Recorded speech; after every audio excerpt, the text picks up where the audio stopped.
The Reconstruction era began from 1865 to 1877. It began right after the Civil War, when America had to rebuild the South and bring the country back together. The war had destroyed homes, farms, and cities.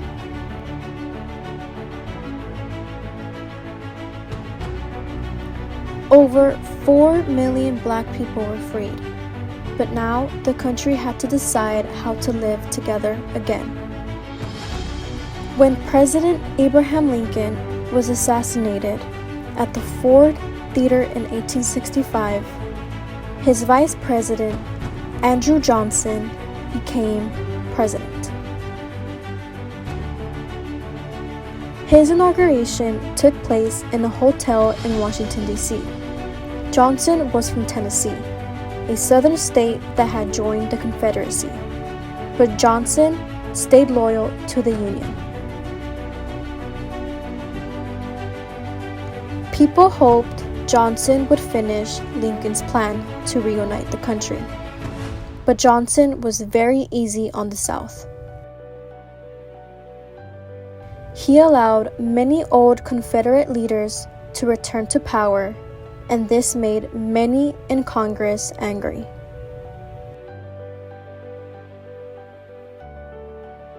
This picture shows a big crowd celebrating the freedom after the Civil War. You can see soldiers, freed people, and others waving flags. During this time, 3 important amendments were added to the U.S. Constitution. The 13th Amendment ended slavery. The 14th Amendment gave black people citizenship and equal rights under the law. The 15th Amendment gave black men the right to vote.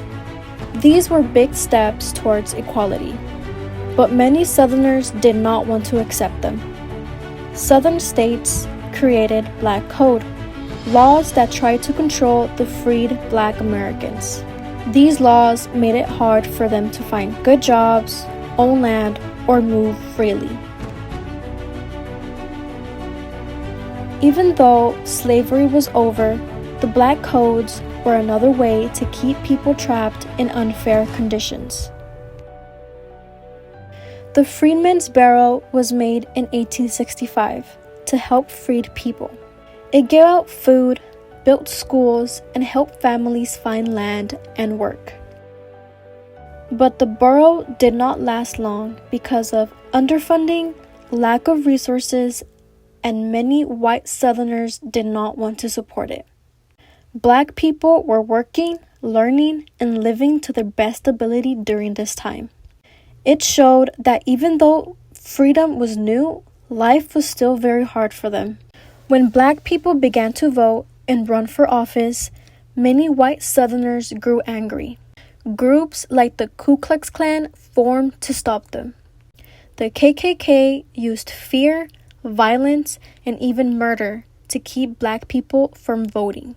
It was dangerous for black men to try and vote. They could be beaten or even killed. In 1877, the Compromise of 1877 ended Reconstruction. There had been a close election between Rutherford Hayes and Samuel Tilden. Hayes became president after he promised to remove federal soldiers from the South. When the soldiers left, Southern leaders took control again and quickly ended most of the progress made during the Reconstruction era and created Jim Crow laws. These laws forced segregation, meaning black and white people had to stay separate in schools, buses, and public places.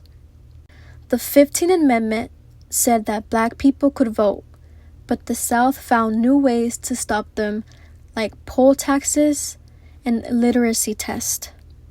Their bravery during Reconstruction helped inspire the civil rights movement almost 100 years later.